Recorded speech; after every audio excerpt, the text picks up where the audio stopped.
நேயர்களே, நாம் இப்போ பார்க்க போகிற மிக முக்கியமான ஒரு தலைப்பு, இன்றைக்கு உலகம் முழுவதுமாக பதட்டத்துக்குரிய இருக்கதாக காசாவினுடைய போர் மறுநிலை அடைந்திருப்பதையும், 9 மணி நேரமாக பேசியும் காசாவில் போர் செய்தே ஆக வேண்டும், காசாவில் சமாதானம் கிடையாது, மக்களை செய்ய வேண்டும், ஆக்கிரமிப்பு செய்ய வேண்டும், ஹமாஸை அழிக்க வேண்டும் என்கின்ற ஒரு புத்தி இல்லாத ஒரு நிலையை அவர் எடுத்திருப்பதாக சர்வதேசத்தினுடைய கண்டனங்கள் தற்போது பதிவு செய்யப்பட்டு வருவதை நாம் பார்க்கக்கூடியதாக இருக்கின்றது.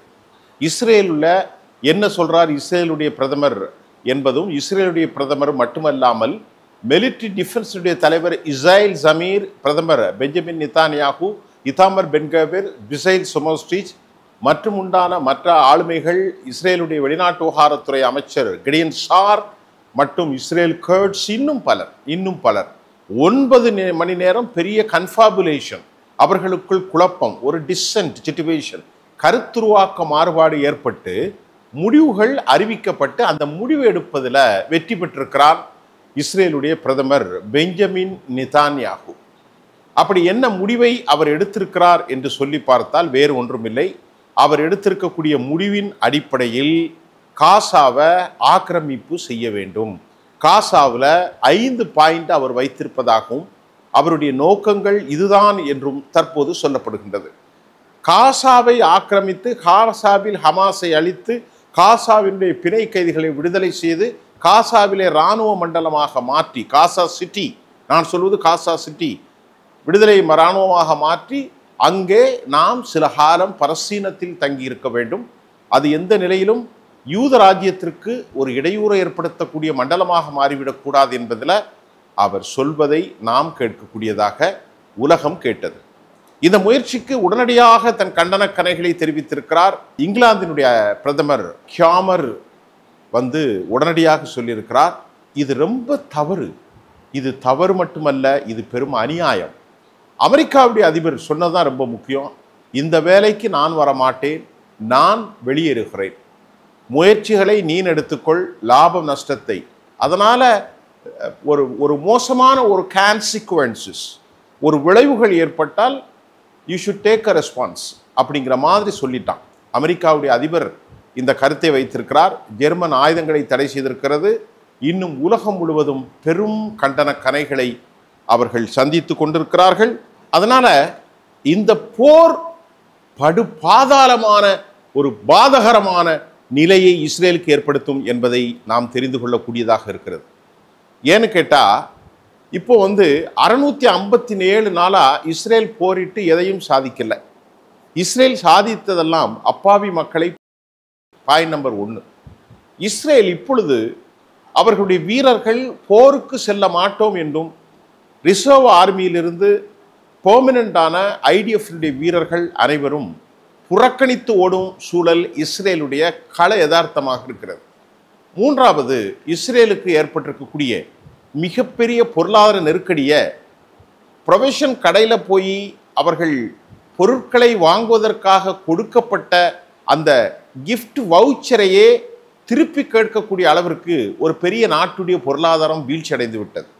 4வது, மக்கள் பெரும் கிளர்ச்சி, இராணுவம் பெரும் கிளர்ச்சி, பிணை கைதிகளுடைய உறவுகள் பெரிய கிளர்ச்சி, சர்வதேசத்தின் மத்தியிலே பெரும் கிளர்ச்சி. நட்பு நாடான பிரதான நாடான அமெரிக்க அதிபர் கைவிட்டு விட்டார். காரணம், இப்பொழுது அவன் வைத்திருக்கக்கூடிய திட்டம் காசாவை ஆக்கிரமித்து படுகொலியில் ஆழ்த்தி கொலையும் இரத்தத்தையும் வருவதற்குத்தான் இந்த முயற்சிகளை அவர் செய்து கொண்டிருக்கிறார் என்பதை உலகம் முழுவதும் அவனுக்கு எதிரான ஒரு மனநிலை கொண்டு வரப்படுகிறது. இன்றைக்கு இந்த நிலைக்கு என்ன காரணம்? இதில் யாயிட் லாபிட், பிரதான எதிர்க்கட்சி தலைவர், சொல்கிறார், உண்மையிலேயே இது போன்ற ஒரு முடிவை எடுக்கவே கூடாது, ஒரு ஆபத்தான முடிவு, இது தேசத்திற்கு பெரும் அச்சுறுத்தலை ஏற்படுத்தக்கூடிய முடிவு என்று பிரதான எதிர்க்கட்சி தலைவர் யாயிட் லாபிட் மிக கடுமையான கண்டனத்தை தெரிவித்திருக்கிறார். ஆம்லெட் கடுமையான கண்டனத்தை தெரிவித்திருக்கிறார். 600க்கும் மேற்பட்ட மொசாத் மற்றும் சின்பட் இராணுவ அதிகாரிகள் தங்கள் கருத்துக்களை வைத்திருக்கிறார்கள். ஆனாலும் கூட வலதுசாரிகளின் அழுத்தத்திற்கு பயந்து தனது பொலிட்டிக்கலை எஸ்டாப்ளிஷ் செய்வதற்காக அவர் இந்த படுமோசமான ஒரு சூழலை அவர் ஈடுபட்டிருப்பது ஒரு பெரும் சிக்கல். என்ன சூழல்? இனி மீண்டும் 2 லட்சத்திற்கும் மேற்பட்ட படைகளை கொண்டு காசாவிற்குள் நுழைவதற்கு, அதிரடியான ஆட்டங்களை செய்வதற்கு எந்த நிலையிலும் சாத்தியமில்லை தோழர்களே. ஏனென்று கேட்டால் படைகள் முழுமையாக வரமாட்டார்கள். ஏராளமான படைகளை கொண்டு வந்து கிடியன் சாரட் அப்படிங்கிற ஒரு ஆபரேஷன் இப்போ இஸ் கோயிங் ஆன். ஆனால் அந்த ஆபரேஷன் முழுமையாக தோல்வியடைந்தது. 2023 ஆபரேஷன் ஃபர்ஸ்ட் நடத்தினான், அதுவும் தோல்வியடைந்தது. பம்பார்டர் என்று சொல்லக்கூடிய F-35 மூலம் குண்டுகளை போட்டார்கள், அதுவும் தோல்வியடைந்தது. இன்றைக்கு 1,90,000 80,000 70,000 அளவிற்கு கட்டடங்களை எல்லாம் அடித்து போட்டு தற்போது கொரில்லா போரில் ஹமாஸ் ஈடுபட்டிருக்கிறார்கள். இப்ப ஹிஸ்புல்லா அடுத்த கட்ட போருக்கு தயாராகி இருக்கிறது. மூன்றாவது, அதாவது ஹவுதிகள். அதனை அடுத்து இஸ்ரேல் ஒருவேளை மீண்டும் கடுமையாக மக்களை கொல்வதற்கு ஆரம்பித்தால், தற்கொலை தாக்குதல்கள் தொடரும் பட்சத்தில் இது வேறு நிலைகளை எதிர்கொள்ளும் ஆபத்தை அவர்கள் சந்திப்பார்கள். சவுதி அரேபியா போன்ற அரபு நாடுகள் எல்லாம் தற்போது கடும் கண்டனத்தை தெரிவித்து வருகிற நேரத்தில் ஈரான் மீண்டும் மிசைல் அட்டாக்கை செய்கிற போது இது உலக அளவில் வேறு ஒரு போராக மாறுவதற்கு பெஞ்சமின் நெத்தானியாகு என்கின்ற ஒரு தனி மனிதன் தன்னை தக்க வைப்பதற்கு சிறு குழந்தைகள், crime of starvation, genocide, ethnic cleansing, இன்றைக்கு பெரும் சிக்கலிலே அவன் இந்த மறுபடி போரை நீங்கள் செய்ய வேண்டும். மறுபடி போரை செய்தால் நாம் வெற்றி கொள்ளலாம், பலஸ்தீனத்தை அழிக்கலாம், ஹமாஸை மறுஉருவாக்கம் செய்து ஒன்றுமில்லாமல் ஆக்கி பிணை கைதிகளை பிடித்து கொண்டு வரலாம் என்று சொல்கிறானே, இது கொஞ்சம் கூட அறிவுக்கு புலப்படுதா?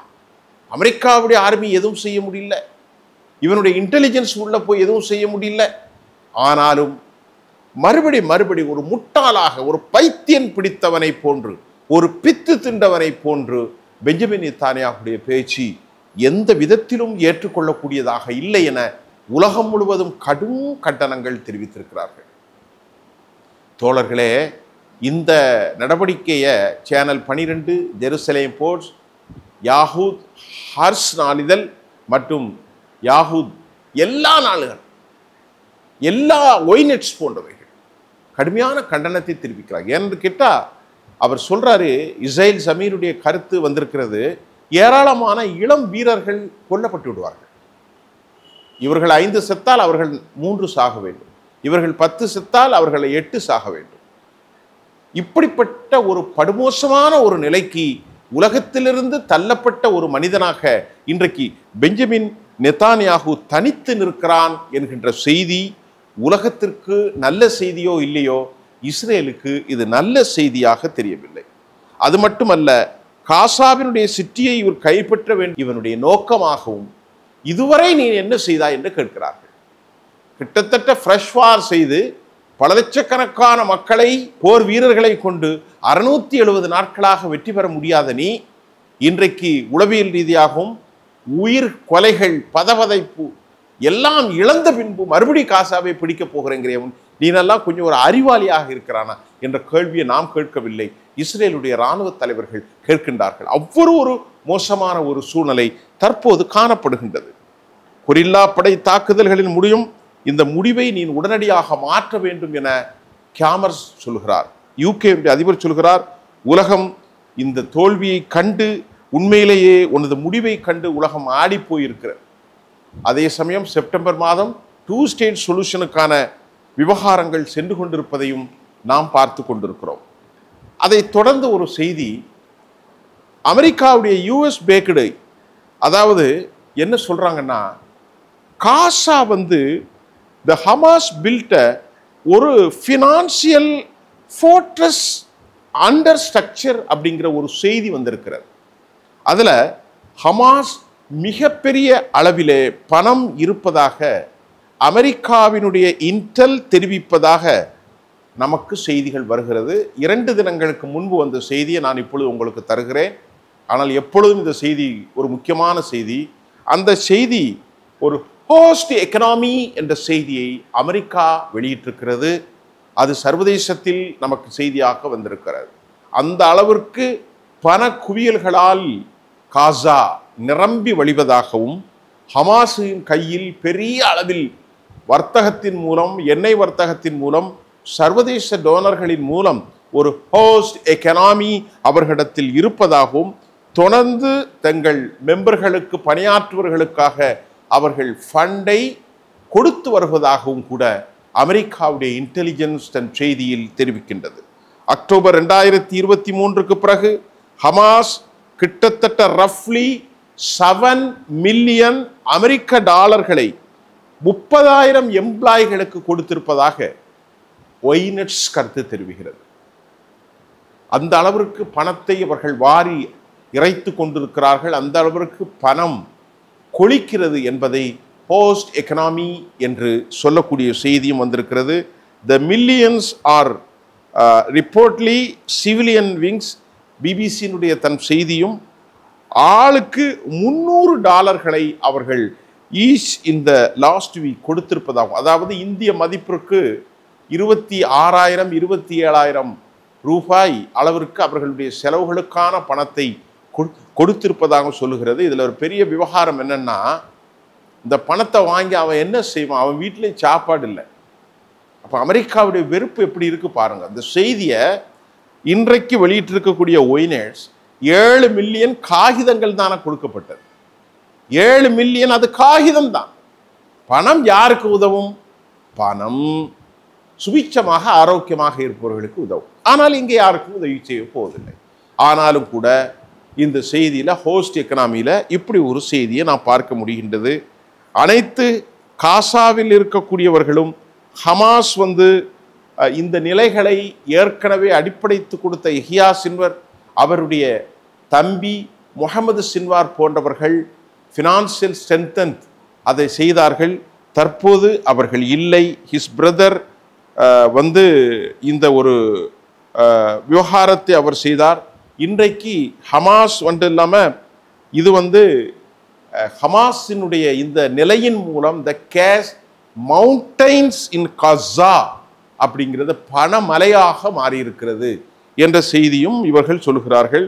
ஹமாஸ் இந்த சேலரி சிஸ்டத்தின் மூலம் அவர்கள் சென்டிங் எம்ப்ளாய்ஸ் கிரிப்டிக் மெசேஜ், அது மட்டும் இல்லாமல் அவர்கள் இந்த பணத்தின் மூலம் ஹமாஸுடைய மெம்பர்கள் டெசிக்னேட்டட் த ஸ்பாட் 20% பேருக்கு மேல் அதிக பணத்தை முன்பணமாக அவர்கள் கொடுத்திருப்பதாகவும், ஏதோ பணத்திற்காக வேலை செய்வதை போன்றவும் ஒரு மாய பிம்பத்தை, ஒரு இல்லியூஷனை இது ஒரு அரசியல் ரீதியாக ஏற்படுத்துகிறார்கள். கொஞ்சம் சிந்திச்சு பாருங்க. பணம் கொடுத்தால் வாழ்வாதாரம் எல்லாருக்கும் உண்டு. ஐடிஎஃப் என்ன சும்மையா போர் செய்யறான்? சாப்பிடணும் இல்லையா? அதற்காக உலகம் அளவில் அவர்களுக்கு பணம் வருவதும், கத்தர் கொடுப்பதும், மற்ற நாடுகள் எல்லாம் கொடுக்கலாம், கொடுக்காமல் இருக்க மாட்டார்கள்.